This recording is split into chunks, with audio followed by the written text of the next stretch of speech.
नमस्कार, मैं हूं सोनम गोरंग और आप देख रहे हैं न्यूज 21। आज देश की राजधानी से एक ऐसा सनसनीखेज भूचाल आया जिसने सत्ता के सिंहासन को हिलाकर रख दिया। सड़क से लेकर सदन तक गूंज रही छात्रों की दहाड़ के आगे आखिरकार सरकार को झुकना पड़ा। केंद्रीय शिक्षा मंत्री धर्मेंद्र प्रधान ने अपने पद से इस्तीफा दे दिया है। ये सिर्फ एक मंत्री का त्याग पत्र नहीं है, ये उस हर छात्र के आंसुओं का हिसाब है जिसकी मेहनत को पेपर लीक ने बर्बाद कर दिया था। इसे आधुनिक इतिहास में लोकतंत्र की सबसे बड़ी जीत माना जा रहा है। आइए जानते हैं इस इस्तीफे की 5 बड़ी जीत। जिस तरीके से देखा जाए, एक छात्र शक्ति की जीत उन्होंने बताया है। लाखों युवाओं के संघर्ष के आगे सत्ता को झुकना पड़ा। दूसरी बात मैं करूंगी, युवा देश की ताकत। जिस तरीके से यहाँ पर जो है खत में युवाओं को राष्ट्र की असली रीढ़ माना गया था, जिस तरीके से धर्मेंद्र प्रधान ने भी वहां पर लिखा था, राष्ट्रीय विरोधी ताकतों को चेतावनी भी दी गई है। आंदोलन का गलत फायदा उठाने वालों को कड़ा संदेश भी दिया गया है। लगातार पेपर लीक और आक्रोश के बीच खुद को पद से अलग करना पड़ा। पारदर्शिता की अपील की गई है। जी हाँ, शिक्षा प्रणाली को सुरक्षित मानने की यहाँ पर जो है अपील की गई है। आप देखना, ये काफी ज्यादा इंटरेस्टिंग हो सकता है कि आप क्या कुछ होने वाला। और इसी बीच हमारे साथ हमारे तीनों गेस्ट हमारे साथ जो है अतिथि जुड़ चुके हैं। सबसे पहले कांग्रेस के जो राष्ट्रीय अध्यक्ष जो है हमारे साथ जुड़ चुके हैं, मनोज सैनी जी भी, और हमारे साथ ललित जी भी जुड़ चुके हैं, और हमारे साथ एक और गेस्ट जुड़ चुके हैं। मैं आप तीनों का स्वागत करूंगी। जिस तरीके से हम बात करेंगे, हमारे साथ इकरविंदर जी भी जुड़ चुके हैं। सबसे पहले मैं आप तीनों का स्वागत करूंगी न्यूज 21 पर। सबसे पहले जो है मैं जरा यहाँ पर मनोज जी के पास जाऊंगे। मनोज जी, लंबे समय से एक ही मांग चल रही थी कि धर्मेंद्र प्रधान जो है इस्तीफा दो, और हमने देखा किस तरीके से जो है कांग्रेस के युवा नेता यानी विपक्ष नेता राहुल गांधी ने मतलब इतनी ज्यादा मेहनत करी है। इतना तो मैंने उनको चुनाव में नहीं देखा जितनी उन्होंने इस वक्त मेहनत करी थी। चाहे बात की जाए आंदोलनकारियों के साथ बैठ जाना, और पीएम आवास पे जाकर उन्होंने जिस तरीके से घेराव किया, और सदन के बाहर जो उन्होंने एक ही बात कही कि हमें धर्मेंद्र प्रधान का इस्तीफा दो। हालांकि सोनम वांगचुक ने जो है जो अपनी शर्तें उन्होंने बदल दी थी, उसके बाद भी यहाँ पर जो है सीजेपी ने एक ही मांग रखी थी कि धर्मेंद्र प्रधान का इस्तीफा नहीं हुआ है। जब तक नहीं होगा तब तक पीछे नहीं हटेंगे, लेकिन अब हो गया है। आप क्या कहेंगे इसे? देखिए सोनम जी, सबसे पहले तो आपको, मेरे को कम्युनिस्ट और आपके दर्शकों को मेरा प्रणाम। ये 2014 से जो सरकार चल रही है, शिक्षा विरोधी सरकार है। इसको ना तो शिक्षा से मतलब है, ना यहाँ के युवाओं से मतलब है। इसे सिर्फ हिंदू मुस्लिम में मजा आता है। इनके पास ना कोई नीति है, ना कोई नीयत है। बात करते हैं धर्मेंद्र प्रधान के इस्तीफे की। धर्मेंद्र प्रधान वो शख्स है, वो निकट्ठू मंत्री है जिसके कार्यकाल में 2024 में नीट का पेपर लीक हुआ, फिर 2025 में हुआ, 2026 में। मुझे याद है राजनाथ सिंह का एक बयान आया था कि हमारे यहाँ कोई इस्तीफे नहीं होते हैं, लेकिन ये युवाओं की ताकत है, छात्रों की ताकत है, जैन जी की ताकत है, जिन्होंने एक इस धर्मेंद्र प्रधान निकट्ठू निकम्मे नकारा मंत्री को हटा इस्तीफा देना पड़ा। आलम यह है कि पूरे देश में, मैं हर बार की बात नहीं कर रहा हूँ, पूरे देश में जिस तरह से छात्रों ने शांतिपूर्वक आंदोलन किया, ये उनकी जीत है। और मुझे मैं थोड़ा सा आपको रोकना चाहूंगी। आप जिस संदर्भ की बात करें, आपने यहाँ पर कहा कि राजनाथ सिंह का एक पुराना वीडियो, मैं अपने दर्शकों को बता दूं कि वो जो पुराना वीडियो वो 24 जून 2015 का, यानी आज देखिए आज क्या तारीख है, जून का महीना है, और तारीख क्या है, और यही मतलब 2000 यहाँ पर 15 में भी यही बात की गई थी। 24 जून 2015 में जिस तरीके से यहाँ पर वायरल क्लिप में राजनाथ सिंह ने ये कहते हुए नजर आए थे कि यूपीए सरकार नहीं है जो अपना इस्तीफा दे देंगे, ये बीजेपी की सरकार है, यहाँ पर इस्तीफा नहीं होता। और अब देखिए क्या हुआ है, जेनजी के आगे कहीं ना कहीं धर्मेंद्र प्रधान को झुकना पड़ा। मैं जिस तरीके से, मनोज जी आपने यहाँ पर एक बात और कही थी, मैं थोड़ा सा आपकी उस बात से सहमत नहीं रखती। आपने यहाँ पर एक बात कही है कि हिंदू मुस्लिम किया गया है, लेकिन मैं आपसे जरा जानना चाहूंगी, जो आपने जेनजी का प्रोटेस्ट देखा, अल्लाह का तो यहाँ पर सम्मान किया गया, लेकिन राम को गालियां दिया गया, ये भी तो गलत है ना? आपने वो तमाम मेरा कहने का मकसद हिंदू मुस्लिम का कदर नहीं था। ये जो सरकार है, ये जो बीजेपी है, ये हर समय हिंदू मुस्लिम में ही विश्वास रखते हैं कि इसे हम चुनाव जीतेंगे। लेकिन इस बार हमारे जैन जी ने दिखा दिया है कि किस तरह से छात्र अपना अधिकार लेना जानते हैं। और अभी अब मैं बताऊं आपको, अभी तो ये शुरुआत भर है, और देख लेना आप कि ये जो हमारा प्रधानमंत्री है, एक दिन जैन जी के आगे, जैन जी इनके पीछे पीछे दौड़ेंगे और ये प्रधान जी हमारे आगे आगे रहेंगे। इनको भी झोला उठा के भागना पड़ेगा। मैं बधाई देना चाहता हूँ कांग्रेस जनता पार्टी को, उन सभी विपक्षी दलों को जिन्होंने छात्रों का समर्थन किया, पूरे देश में एक आंदोलन की लौ जलाई, और जिससे इस प्रधान को जो पहले कह रहा था जब पेपर लीक होगा कि कोई पेपर लीक नहीं हुआ। और सोनम जी, एक चीज और मैं बता देना चाहता हूँ, मेरा कहने का यह है कि इन्होंने जब से 2014 से सत्ता में आए ना, शिक्षा व्यवस्था का भत्ता बैठा दिया। 2017 में एक एनटीए जो रजिस्टर्ड संस्था, वो जो सोसाइटी एक्ट में रजिस्टर्ड होती है ना, वो संस्था है, उसके अंतर्गत इन्होंने आरएसएस और भाजपा के आदमी बैठा दिए, पूरे शिक्षा संस्थान पे इन्होंने कब्जा कर लिया है। एक और आपको बता दूं, अभी कल ही यूटीयू का पेपर लीक हुआ उत्तराखंड में। एक बेशरम जो वो क्या कहते हैं उसका, वहां पर कुलपति है, वो कह रही है कि ये जो नकल विरोधी कानून है उसके अंदर नहीं आता है। आप देखिए किस बेशर्मी से भाजपा ही ये जवाब देते हैं कि कोई पेपर लीक नहीं हुआ, कोई यहाँ पर ये इनको राष्ट्र विरोधी भी कह रहे हैं बस इन बच्चों को। अरे तो क्या जो केंद्रीय एजेंसियां हैं, जो अमित शाह की एजेंसियां हैं, वो क्या नाले की गैस से चाय बना रही है, पकौड़े तल रही है, कि वो ये नहीं देख पाते कि ये राष्ट्र विरोधिता केस में शामिल हो गई है? कैसे कैसे ये आदमी साजिश करते हैं बच्चों के खिलाफ भी, हमारे छोटे छोटे बच्चों के। आपने भी देखा होगा जिस तरह से उन निहत्थे बच्चों को मारा गया, पैलेट गन उन पर चलाई गई, कैसे उन बच्चियों के कपड़े फाड़े गए और गुप्त अंगों पर उनके प्रहार किया गया, ये सब पूरे देश ने देखा है। ये नीलम निकम्मी सरकार है, और निश्चित रूप से जैन जी इसको 2029 में बढ़ाएगा। मनु जी, तस्वीरें मैंने भी देखा, वो तस्वीरें मैं आपको बता देती हूँ क्या तस्वीरें थी, जहां पर कुछ अराजक तत्व, मैं उन्हें स्टूडेंट्स नहीं कहूंगी, कुछ ऐसे लोग वहां पर मौजूद थे जो पेट्रोल पंप पर पत्थर फेंक रहे थे, पुलिस पर जो है निशाना साधा गया। मैं जरा ललित जी का भी रुको करूंगी। ललित जी, जिस आपकी बात कहना चाहूंगा, एक चीज आपने और भी देखी होगी, पुलिसकर्मी तो पुलिसकर्मी थी, लेकिन शादी औरती में मैं कहता हूँ, मेरा आरोप है कि वो आरएसएस के गुंडे वहां पर थे जो बच्चों पर, निहत्थे बच्चों पर लाठियां बांध रहे थे। मैं जरा ललित जी का रुको करूंगी। मनोज जी, आपकी बात को मैं काउंटर करूंगी अभी थोड़ा सा। मैं जरा ललित जी के पास जाऊंगी। ललित जी, जिस तरीके से शिक्षा प्रणाली को आपने बहुत गहराई से समझा है और आपने समय समय पर मांग रखी है, चाहे बात की जाए एनसीईआरटी की या सीबीएसई की या फिर नीट को लेकर भी आपने बहुत कुछ कहा है। मैं जरा आपसे एक छोटा सा सवाल करना चाहूंगी। मेरा हमेशा सरकार से, यानी मोदी सरकार से एक उम्मीद रहती है, और मैं काफी ज्यादा निराश हो जाती हूँ जब मैं ये देखती हूँ कि हर साल जब भी एडमिशन होने जाती है फीस बढ़ा देते थे।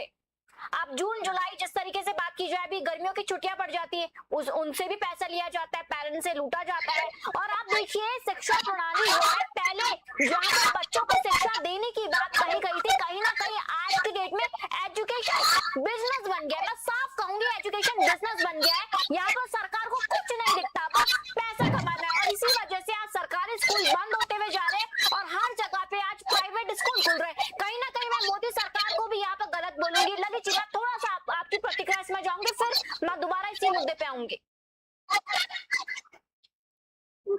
जी सोनम, आपने बहुत अच्छा सवाल उठाया है।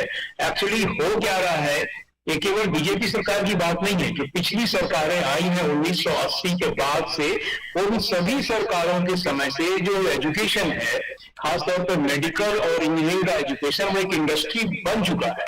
और जब इंडस्ट्री बन चुका है तो और उसी तरह से यूनिवर्सिटी चलाने का काम भी इंडस्ट्री में परिवर्तित हो चुका है। तो इसके कारण हुआ क्या है कि बहुत से एजुकेशनल माफिया पैदा हो गए हैं, कोचिंग में भी कोचिंग के माफिया पैदा हो गए हैं, और इन पर लगाम लगाने के लिए भारत में कोई इफेक्टिव कानून नहीं बना है कि छात्रों के दबाव में आकर कि वो फास्ट ट्रैक कोड बना लेंगे। फास्ट ट्रैक कोड बनाने से कोई बहुत लाभ नहीं मिलने वाला है, कोई एडवांटेज नहीं मिलने वाला है, क्योंकि कानून ही लचक है, कानून ढीला है, और उस पर कार्रवाई होना, सजा मिलना, कन्विक्ट होना लोगों को बहुत मुश्किल है। अभी तक केवल 2 लोगों को कन्विक्शन हुआ है। तो ये एक बहुत ही निराशाजनक हालत है। देखिए, यदि भारत दुनिया में आगे बढ़ना चाहता है तो वो केवल जीडीपी की रेटिंग के आधार पर नहीं बन सकता है। उसके लिए एजुकेशन चाहिए और हेल्थ चाहिए, और एजुकेशन बहुत क्वालिटी का होना चाहिए। हो क्या रहा है कि कांग्रेस के समय से, हालांकि कांग्रेस के नीचे बैठे हुए हैं तो अपने समय में जो गलतियां हुई हम उस पर बात नहीं कर रहे हैं, तो कांग्रेस के समय से ही क्या हुआ है कि एजुकेशन में क्वालिटी कंटेंट की जगह पे इंफ्रास्ट्रक्चर डेवलपमेंट करने का काम चल रहा है। आपने देखा है कि बहुत सारी यूनिवर्सिटीज बन रही हैं, बहुत सारे इंजीनियरिंग कॉलेजेस बन रहे हैं, वो इंफ्रास्ट्रक्चर डेवलपमेंट है। इंफ्रास्ट्रक्चर बना देने से और क्वालिटी कंटेंट ना होने से भारत का कोई भला नहीं होने वाला है। हमारे पास क्वालिटी कंटेंट होना चाहिए। स्टूडेंट की अंतरात्मा जो रिसर्च करना चाहती है, तो बहुत से सुधारों की आवश्यकता है। मैं आपको बताऊं कि एक छोटा सा कंसेप्ट है सब्जेक्ट पोर्टेबिलिटी का। मतलब यदि आपने ग्रेजुएशन किया आर्ट्स में और बाद में आपका इंटरेस्ट हो साइंस में, तो भारत में फिर आप आर्ट्स से साइंस में या कॉमर्स से आर्ट्स में नहीं जा सकते हैं। आपकी लकीर एक बार बन गई, फिर आपके पूरे जीवन का एक तरह से केज, एक जो है आपके ऊपर एक प्रतिबंध लग गया। आप अपने सब्जेक्ट को नहीं बदल सकते। ये बेवकूफी दुनिया के दूसरे देशों में नहीं है, केवल भारत में चल रही है। तो ऐसे बहुत से कारण है जिसमें से सब्जेक्ट पोर्टेबिलिटी हमारे स्टूडेंट्स की मेधा को, उनके वेरिएबल सब्जेक्ट को पढ़ने में रोड़ा अटकाती है। नंबर 1। नंबर 2 क्या हो रहा है ललित जी, इसके साथ साथ अभी आपने यहाँ पर लकीरों की बात की है। हमें गौर करने वाली बात तो ये है कि किस्मत तो उनके भी होती जिनके हाथ नहीं होते, लेकिन जिस तरीके से यहाँ पर सरकार जो खेल रही है, और देखिए इसे मैं डेमोक्रेसी की जीत भी कहूंगी, लेकिन यहाँ पर कहीं ना कहीं मैं थोड़ा सा आपसे एक सवाल और भी पूछूंगी कि यहाँ पर जो सीजीपी के जो संस्थापक है अभिजीत दीपके, आपको नहीं लगता कहीं ना कहीं उन्होंने जेनजी को गलत तरीके से दिखाया है? अभी हमने वो तमाम तस्वीरें देखी है। ललित जी। नहीं, मैं जैन जी के बारे में देखिए कहना चाहूंगा कि जैन जी कहना जो इंटरनेशनल टर्मिनोलॉजी दी गई उसके आधार पर ही हमारे स्टूडेंट्स को भी जैन जी, जैसे नेपाल में हुआ या अफ्रीका में हुआ कई जगह पर, या फिर म्यांमार में हुआ, कई देशों में हुआ, उसको जैन जी मूवमेंट जो वहां पर हुए हैं वो देश विरोधी थे। उन्होंने वहां की सरकारें उठाकर पलट दी हैं। लेकिन ये जो जैन जी है ये किसके लिए आई? फेयर एजुकेशन के लिए आई। और जो पेपर लीक हुआ है उस पेपर लीक के खिलाफ में खड़ी हुई, और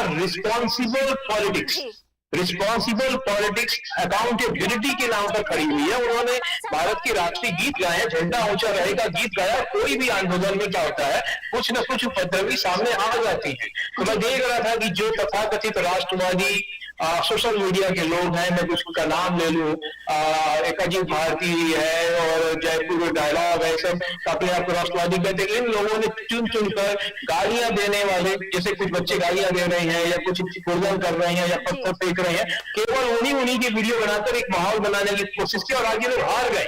एक तथाकथित जो नेशनलिस्ट चैनल है सोशल मीडिया में, ये हार गए हैं क्योंकि प्रधानमंत्री मोदी ने उनकी बात मान ली। तो इसका मतलब है कि जो आंदोलनकारी स्टूडेंट्स थे वो सही थे अपनी जगह पर। तो ये इन पर आक्षेप लगाना क्या था, ये एक तरीका है आईटी सेल का, जो बच्चों पर या किसी भी आंदोलन पर राजनीति करने का, देश विरोधी होने का तरह तरह के आरोप लगा करके आंदोलन को कमजोर करना चाहते हैं। लेकिन ये जो धोखाधड़ी है ये बहुत समय तक चलने वाली नहीं है। भारत इस बात को समझता है। और देखिए, इसमें कोई विदेशी हाथ नहीं था। पेपर लीक भारत में हुआ, उसमें कह देना कि विदेशी हाथ है।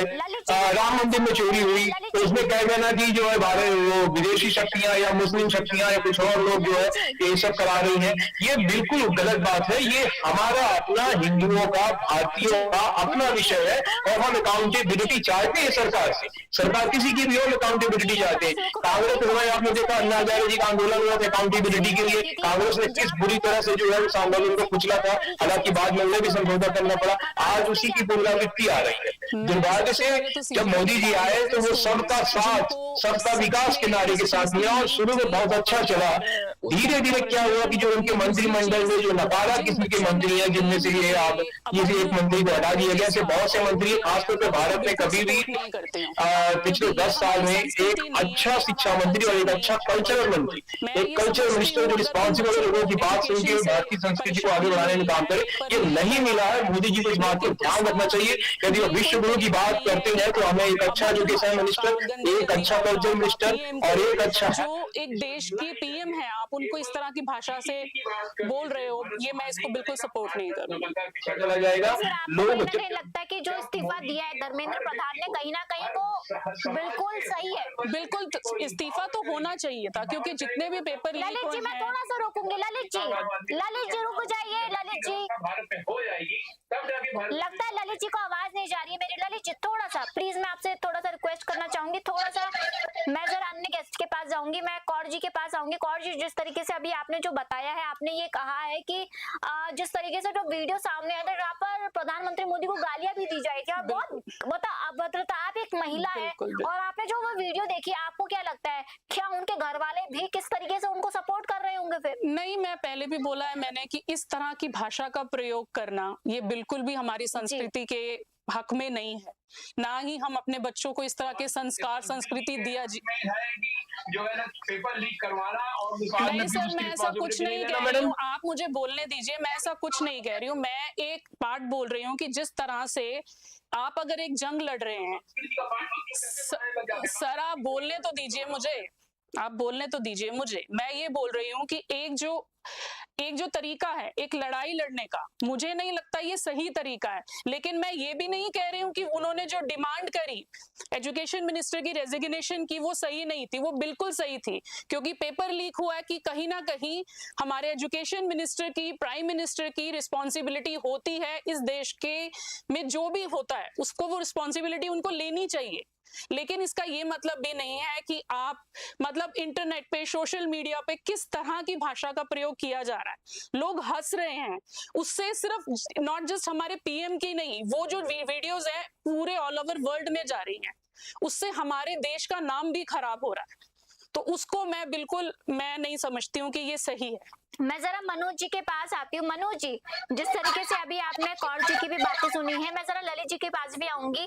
लेकिन मनोज जी, इस बात से आप जुटला नहीं सकते हो कि प्रोटेस्ट के नाम पर बहुत ही गंदा, मैं यूं कहूँ बहुत ही गंदा अभद्रता हमारे भारत का एक चेहरा दिखा है। मैं माफी मांगना चाहूंगी, जो कोई भी दर्शक देख रहे हो, मैं उनसे ये साफ तौर पे कहूंगी कि जिस तरीके से वो तमाम वीडियो सामने आई जहां पर पत्रकारों की मॉब लिंचिंग हुई है, मैं सभी के बारे में जो यहाँ पर जिक्र करूंगी। कल मनोज जी, मैं आपको थोड़ा सा एक एग्जाम्पल देने वाली हूँ, एक रियलिटी चेक। मनोज जी, कल हमारे न्यूज 21 के टीम वहां पर पहुंची थी जयपुर में, पत्रिका गेट पे, जनता के बीच जहां पर पहुंची, प्रोटेस्ट चल रहा था, कांग्रेस कार्यकर्ता भी मौजूद थे, स्टूडेंट भी मौजूद थे। लेकिन वहां पर अफसोस की बात है कि हमारी टीम में एक महिला थी और उस महिला यानी जो सुमन जो थी वहां पर, उनके साथ कहीं ना कहीं मॉब लिंचिंग की कोशिश की जा रही थी। अब आप कहिए, आप कहीं ना कहीं एक तरफ कहते हो कि प्रोटेस्ट बहुत सही है, प्रोटेस्ट बहुत सही है, और बीजेपी और आरएसएस जो है यहाँ पर राम राम कर रही है या फिर हिंदू मुस्लिम कर रही है, लेकिन आप उन जेनजी के बारे में क्या कहेंगे जो अभद्रता कर रही है, भारत की संस्कृति को लेकर जो गलत तरीके से दिखा रहे हैं? मैं वो वीडियो देखकर अफसोस होता है, गुस्सा आता है, मुझे ऐसा लगता है कि उन लोगों पे तो कार्रवाई होनी चाहिए थी।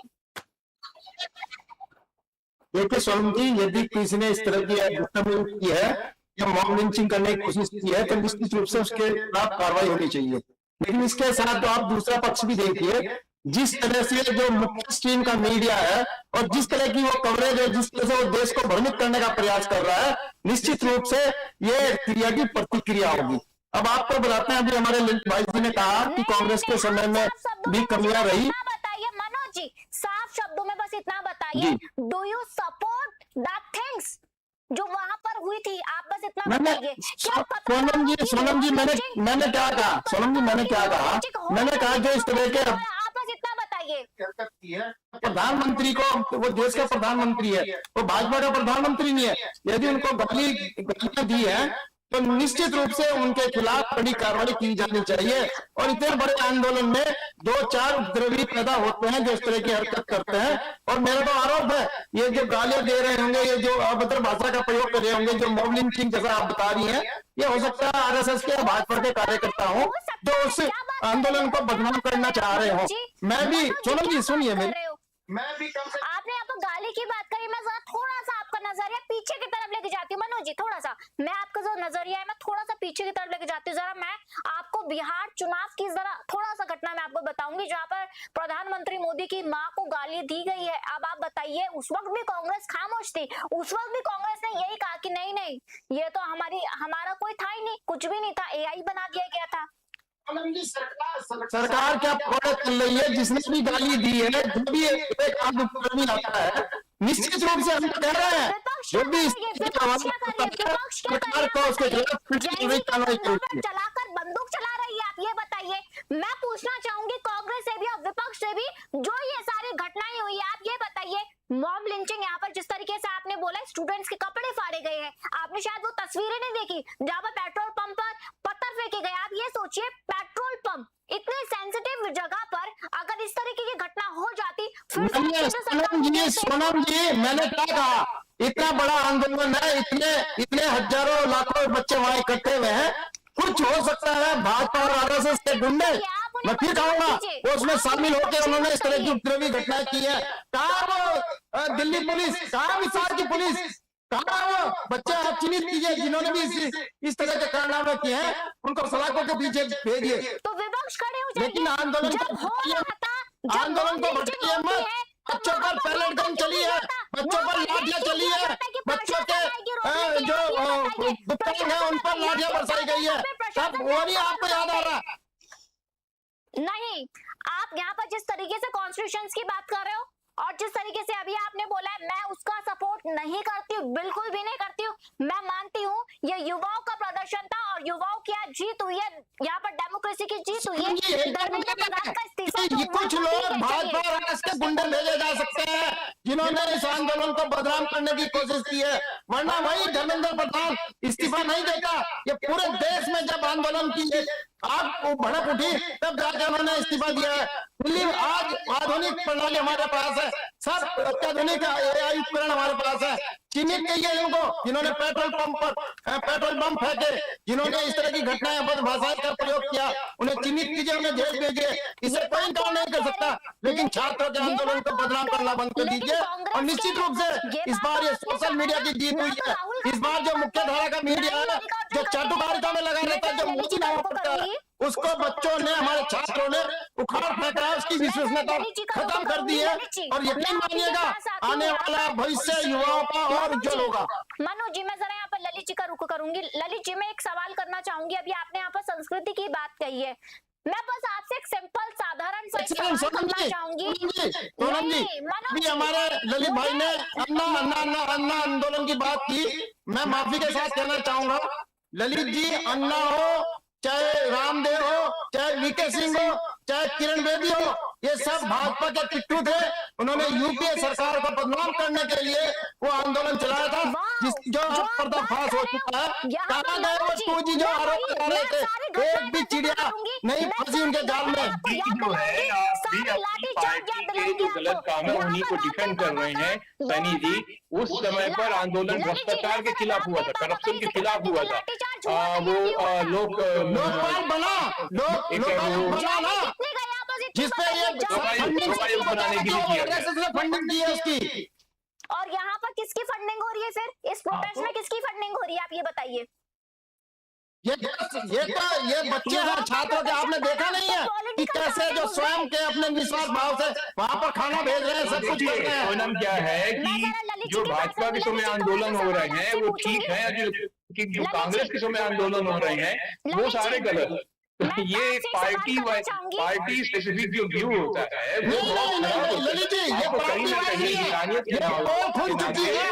वही अन्ना हजारे, इतने बड़े बड़े घोटाले हो रहे हैं, इतने भ्रष्टाचार हो रहे हैं, कहीं लोकायुक्त नहीं है बीजेपी की सरकारों में। कहाँ अन्ना हजारे, कहाँ वो लाला रामदेव जो कह रहा था, इतने बड़े बड़े कागज फाइलें दिखा रहा था कि इतना विदेशों में काला धन है। कहाँ वो वीके सिंह हूँ, उसमें पंजाब मंत्री सांसद बन गया, किरण बेदी गवर्नर बन गई। जनता के मुद्दों पर सैनिक जनता के मुद्दों पर कांग्रेस कहाँ है? कांग्रेस ने कितनी FIR करवाई है? आरएसएस की फंडिंग से वो आंदोलन चले थे यूपीए सरकार को बदनाम करने कांग्रेस के ने लिए। कितने FIR करवाए आज तक? कितने केसेस बीजेपी के नेताओं के खिलाफ आज तक जो है फाइल करवाए कांग्रेस ने? हमें तो लगता है कि कांग्रेस के बहुत से लोग बीजेपी के साथ कनेक्शन में हैं, जुड़े हुए हैं। ललित जी, एक सवाल करना चाहूंगी। अभी आपने यहाँ पर संस्कृति का जिक्र किया और आपने यहाँ पर हमारी जो गेस्ट है आपने उनका भी बोला कि आप संस्कृति को लेकर जिस तरीके से आप सेंसिटिव दिखे। मैं आपसे एक छोटा सा सवाल करूंगी। जिस तरीके का प्रोटेस्ट हुआ और आपने कुछ लोगों का नाम लिया, उन्होंने कहा कि कुछ जेंजी गाली गलौज कर रहे थे और उनको लेकर वीडियो भी बनाई गई, लेकिन देखिए उल्टा ही हुआ।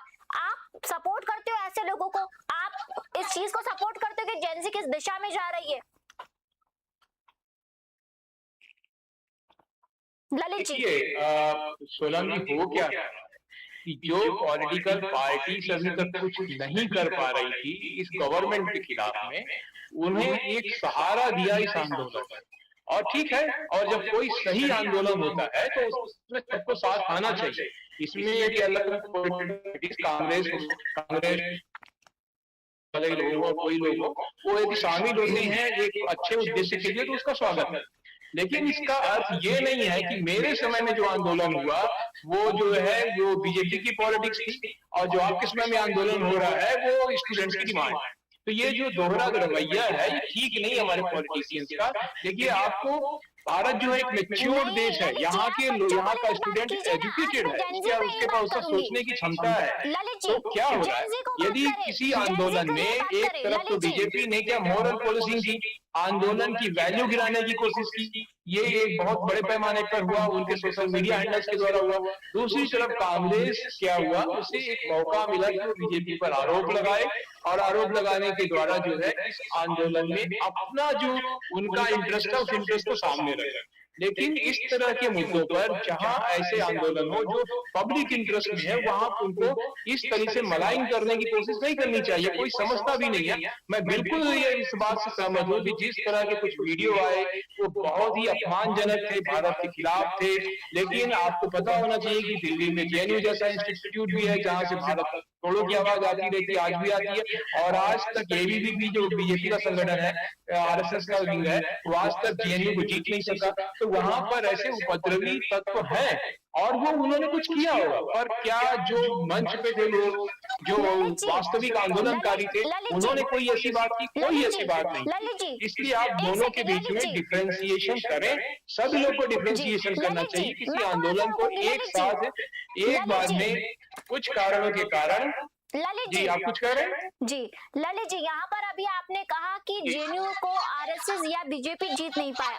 मैं एक चीज क्लियर कर देती हूँ, मैं News 21 की एंकर और मैं साफ तौर पे कह देती हूँ, जो कोई भी हमारे भारत को तोड़ने का काम करेगा मैं उसका सपोर्ट नहीं करूंगी और ना ही मैं उसे भारतीय कहूंगी, चाहे वो कहीं का भी क्यों ना हो, JNU हो या इस्लामिया हो। हमने वो सारी घटनाएं देखी है, सारे प्रोटेस्ट देखे किस तरीके से भारत तेरे टुकड़े होंगे या उमर खालिद को सपोर्ट करना या फिर POK को लेकर या फिर कश्मीर को लेकर कहा जाता है कि कश्मीर तो भारत का हिस्सा ही नहीं है। और मुझे नहीं पता कि कैसे किस तरीके से यहाँ पर ये यूनिवर्सिटी जो है ये सपोर्ट कर देती है ऐसे छात्रों को।